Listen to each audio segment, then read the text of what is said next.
The Tiki and Tierney show. Tiki, we got a development already. Oh, we got a development. Still loving your head coach, VT? We got a development here, brother. Robert Saleh taking receipts. I got news for you, Coach. I got a lifetime of receipts like old Jet fans do. I've got receipts from jerseys of first-round picks who sucked. I've got receipts from concessions, drowning beer after beer because the Jets weren't winning.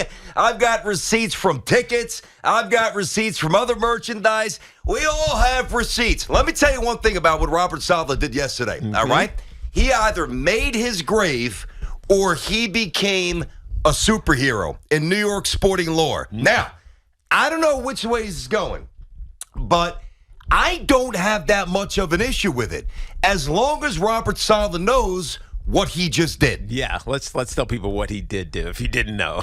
Robert Saleh. Oh, that little detail. I just assumed Robert everybody Saleh, was as worked up as me. Probably was listening to a lot of people, including us and others, and social media and media that were actually in front of him. Opine, crush, do it, whatever you want to call it. The Jets' performance from Week 1 against the Baltimore Ravens, which we talked about yesterday, was abysmal in so many different ways. But awful.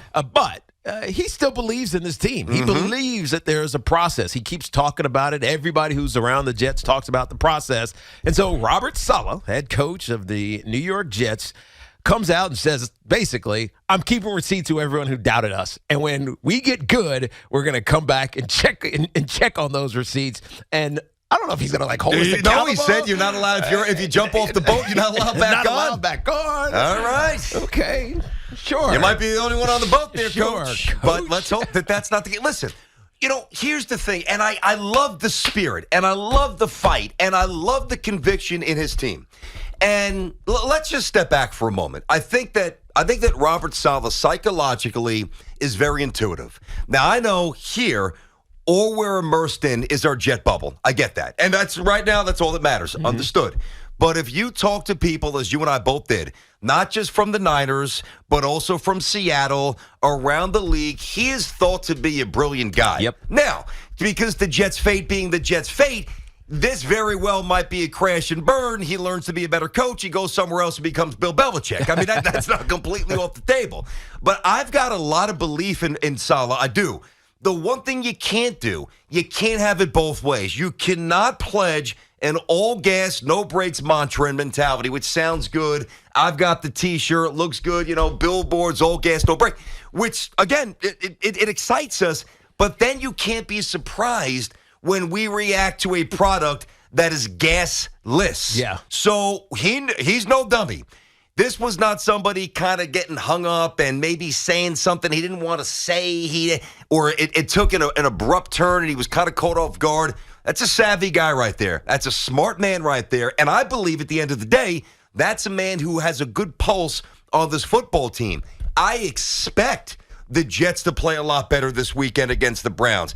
I expect the Jets to be there in the fourth quarter this weekend against the Browns. And I expect the Jets to win some games this year. But if they don't, you could take that quote and you can hang it on his tombstone because he'll be done. The hardest thing about being a head coach, in particular in New York, is that you are going to be judged for the expectation that you set, right? If he had come out and said either nothing or simply the obvious, which is we sucked yesterday, we're going to work to get better, and it's benign, and it's nothing. It tells you there's not going to be an article written about it. There's going to be probably no reaction to it because it's the obvious. It's what we all know, and it's what we all saw.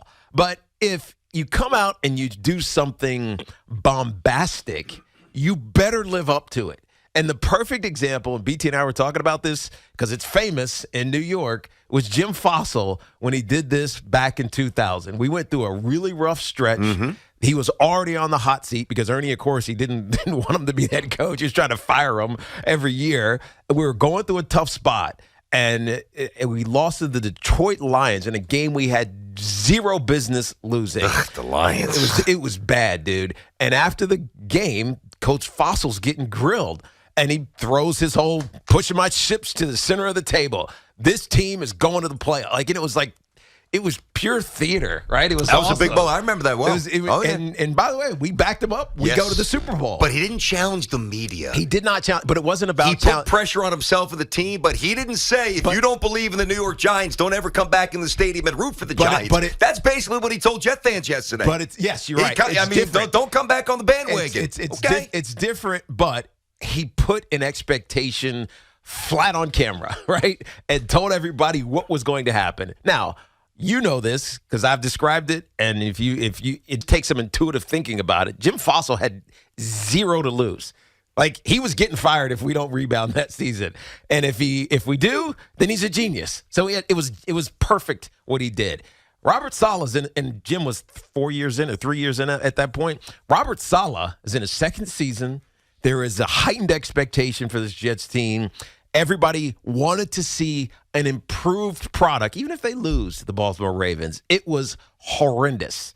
Horrendous. Offensive line play, gave up some, defense was okay, but gave up some big plays. They just never felt like they were in that game. And we react because we also carried that expectation with the Jets, that they were going to be somewhat better this year. Because they told us they were going to be. Exactly. And so we reacted the way that we all react. That's right. Because it's New York, and that's after a disappointing opening game at home. That's what New Yorkers are going to do.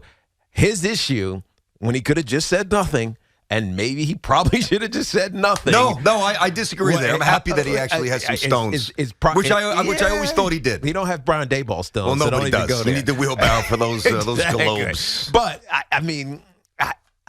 I just worry. I don't want a benign vanilla coach. Hold on. I want something that's got a little spice. But I don't. It's not that. I worry that he's cashing checks, or he's writing checks. He's writing checks that his team can't cash. Very possible. And if that's the case, he'll be gone. And he'll live. And he's got to live with it. I think he understands the repercussions. He's no dummy. That's a smart guy who's been around the league a long time, who worked his way up basically from a guy who was fetching coffee to the head coach in one of the most dysfunctional franchises of all time. Robert Saleh was a quality control guy. Which is basically a step above going to get me coffee. Right or wrong? No, you're right. You're right. They do every little, report, that any coach needs, or all the little things you got to do. Yeah, my tire pressure's down, kid. Go get it back up to about 35, 36, will you? Check the PSI. All right, 877-337-6666 is our number. Tiki and Tierney on the Fan inside of our Town Fair Tire studio. Our friends at Town Fair remind you that you always get the guarantee lowest price on name brand tires from Connecticut to Maine. Nobody beats Town Fair Tire. Nobody. Rough one for the Mets. We'll get to that later. Julian Love, Giants still rolling and enjoying the spotlight of that great win Sunday down in Tennessee. Julian Love's going to join us next hour. But let's not get this twisted. This is a pivotal moment in New York sports lore. I know the Jets aren't the Yankees. Yeah. Trust me, well aware. I know the Jets aren't the Giants. But there are very few moments that you can circle that have the immediate repercussions and will have such a definitive line in the sand. Not many more. You can't do more this early in the season to ratchet up the emotions favorably or negatively than Robert Saleh did yesterday. He's no dummy, but that was an aggressive stance. Imagine if Aaron Boone, think about this, when Aaron Boone slapping the table, but imagine if Aaron Boone would have said, you know what? That's it. If you don't believe that we're going to get this, I'm taking receipts, damn it. Right? We are the Yankees, and I'm taking receipts. And if you don't believe we're going to turn this thing around, don't come back in the stadium. If you jump on, Saleh didn't say that, but we know what he's getting at. If you jump off the boat, don't get back on. If you're off the bandwagon, when we fix this, you're not allowed back on. That's what Robert Saleh did. My problem with it, though, now, just because it's the Jets doesn't mean it's a lower profile team and we gloss over it. This was huge. Yeah, but my problem with it is it's not necessary. Yeah, possibly we as media and fans overreact. Us? Yeah, exactly. No. Nah, never. By the way, wait. You want to hear overreact? Hey, Hoff, real quick, and by all means, finish that point. Do you overreact? Do you hear you have the Beningo thing ready? You don't? Okay, go ahead. Yeah, but so it's an overreaction, obviously, because of what we saw after the Week 1 game and lost to the Baltimore Ravens. I don't need my head coach to then in kind overreact as well. And to me, it feels a little bit like an overreaction. Yes, it's gutsy. Yes, it's defiant. Yes, it's I believe in my guys. But it's an overreaction to start saying, I'm taking receipts, and if when we get good, don't dare come back. Right? That's like, come on, man. We all saw this. I don't have an issue with it. We saw this crap that was out on the field. This revamped offensive line, obviously without Mekhi Becton. It looked horrendous, dude. Even the guys that I know are good, right? I know Laken Tomlinson is a good guard. He looked bad. Maybe that's why he's emboldened to take that position, because he knows the guys that didn't play well on Sunday are a whole hell of a lot better than they played. I hope so. And you're not facing Lamar Jackson every single Sunday. The play calling, even though he wasn't great. The play calling's got to be better. No, there's no right? doubt. Oh, we right? can nitpick. We nitpicked it. There's no doubt. Yeah, that was one Chapter of the big verse, things awful game. We got after yesterday. But I hope it improves. But he didn't need to overreact and say, if you hated us yesterday, you don't come back. Come on, coach. You look like crap. You know you did. Well, for once, and we'll see. This is the pivotal point in his early tenure. This is it. He's either going to be known as the receipts man, the Tarjay guy, Home Depot man. Oh, what is he, Alexander Hamilton? I don't know what I am either going to die on the battleship in glory or rise. You just couldn't wait to squeeze that in. Okay? This guy, where's your red boots? Get back on Broadway. All day. Tiki boots. This guy. No, but I mean, listen. Like, can't a Jets coach just be remembered for something normal? Like, if you think about this, you go back, Rex. And we love Rex, but what's Rex really known for nationally? You say foot fetish, yes, right or wrong? I mean, come on. He just got a sponsorship with Scholl's because of it. No, he's no dummy, but Rex is known for the foot fetish. Bowles is known for the stoic stare. I guess he is. Adam Gase looks like he was hopped up on Quaaludes at his introductory press conference. That's what he's known for. And now Robert Saleh will either be known as the galvanizer and the guy who slapped down the gauntlet early and said, you know what? To hell with this wretched, morbid, pathetic, disgusting, disgraceful, unacceptable New York Jets history, or he'll be known as the receipt guy. What is Herm known for? I think Herm, that's a little more complex. I think the soundbite is, of course, you play to win the game. Yeah. To me, Herm, I look favorable? 100%. Okay. Never a great coach. He needed the guy to help him out at the time. By the way, you know what the guy's name was?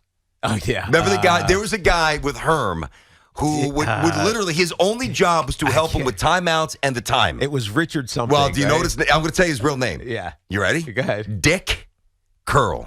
That's right. I couldn't remember the last name. Curl. I knew it was Richard. Mr. Curl, Richard. Can you please report to the sideline?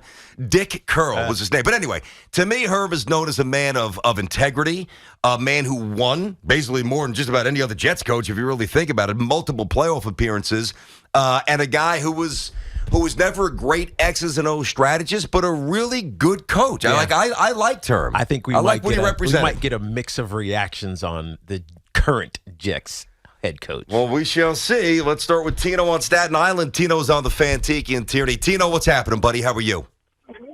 Good morning, gentlemen. How are you? Good. What's up, Tino? Guys, I'm so sick of this coach. I've been a Jet fan for 30 years. I'm 43 years old. It's been a season in a game. It's a season in a game, Tino. Hear me out for a second. Okay, go ahead. We haven't had a coach, honestly, since Rex. I loved Rex. I haven't had anything to cheer about since we went to the AFC Championship against Pittsburgh, and I went there. It was -6 degrees when Mark Sanchez was the quarterback. I sat in that game, and the week before that, we beat New England. That's the last time I had some feeling about the Jets. Mm-hmm. I watch every game. This guy's so arrogant. He doesn't know anything. He has same mental breakdowns every week. I thought he's supposed to be the defensive coach. Why are your secondary constantly getting burned back there? Same crap last year. Guys, something's got to change, dude. Tino, enough is enough. No, I got you. Yeah. Let me throw this at you, and I respect the emotion. Trust me. I'm not ever going to tell a Jet fan to dial it down because I get it. I've lived it, and I'm a couple of years older than you, so I've lived it even more. Yeah. But the thing, Tino, that's challenging, right? It's very hard to separate the wretched past of the New York Jets with the current, which also seems wretched based on the Week 1 performance. But you can't lump in, and I know you're not doing this literally, but on some level, emotionally you are, the fake spike, A.J. Dewey with the picks in 82 in the AFC Championship game, Doug Bryant's missed field goal. You got to separate all that and evaluate and evaluate Saleh for Saleh. And it's year 2, and it's game 1. I get it, okay. BT, but my point is he needs to shut up and show us results on the field. He needs to close his mouth Get his guys ready on Sunday and produce wins. If he's not going to bring us wins, but he's going to talk to the media like, "Oh, we're gonna take notes of all the people that talked about the Jets." Stop it. We don't want to hear that anymore. Okay, I got you, man. Stop I respect it.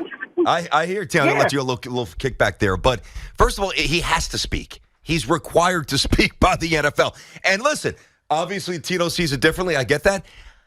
I didn't love what he said because trust me, now I know if it don't get better, we're gonna crush you. That's right. All right, and you will have earned it. However, I prefer a human being up there speaking than some rote, pre-programmed robot. That like Adam, I don't need to so many of the other coaches, the blank stares, the vanilla responses. The guy's pissed off. He hears it. He's taking stock in the criticism. Now let's see what he does about it. Yeah. I don't have an issue with that. I mean, I don't either. And here's the thing. We heard 2 weeks ago, I guess, Saquon Barkley was on a podcast, and he was talking about, I'm pissed off, and I'm angry, basically kind of saying he was angry. And if you read it, it kind of was like, all right, Saquon, slow down, man. Calm down a little bit, right? You don't need to be getting anxious or loud like that. But when you actually listen to it, he didn't say it in a confrontational tone. He said it in I'm more pissed off at myself. More like a self-motivational thing. Yeah, I would agree with that. I want to, blank everybody else. I need to go be a star. The headline did represent 100% the emotion. So we're reacting to what Robert Saleh said. Let's actually hear what Robert Saleh said. We're all taking receipts on all the people who continually mock and say that we ain't going to do anything. I'm taking receipts. And I'm going to be more than happy to share them with all of y'all when it's all said and done. Throwing the all y'all in there. I mean, he's serious now. I wonder, was there a smile on his face? No, not really. Was fairly stoic. Was there, I'm a dead ass serious about this on his face? He's a pretty serious guy. I mean, he's not up there cracking jokes. I think he's got a funny side, but I think he meant it. Was this, I heard your question and wait till we get good and you have your next question on his face? That's what it felt like to me. Let me throw this out there. We're going to get more calls. Obvious. This is huge. This is rare. Torrey didn't do this. No Yankee manager, to my recollection, has done. Joe Judge did this a little bit, and Joe Judge got himself whacked because he kept yapping. Right. And maybe Robert Saleh is going to stare at the same fate. I don't believe that will be the case. I think the Jets will play well this week. I think that they will show progress this year. And who knows? Maybe this guy breaks the mold and he's actually around for a while and that he's somebody that cuts through. But let me ask you this. Wouldn't you rather somebody, right, embrace the failures which have been passed down from generation to generation, right? Mm-hmm. And embrace it and attack it head on rather than act like a complete wuss and, hey, what do you want to do? We got to play better. We got to, I got to go back and look at the tape. I got to go back and look at the film. We've got to evaluate the players. No. Get up there, look us in the eye, tell us you're not having it, and now let's see you charge out of the tunnel on Sunday and beat the crap out of the Browns. Look, let's go. Ultimately, if you're going to talk it, you got to back it up. Yes, sir. That is the only thing that I care about. It is a what have you done, not even lately, but what have you done game. That's all that matters. When I saw this, I couldn't wait to start today's show. I couldn't wait. Let's go. 877-337-6666.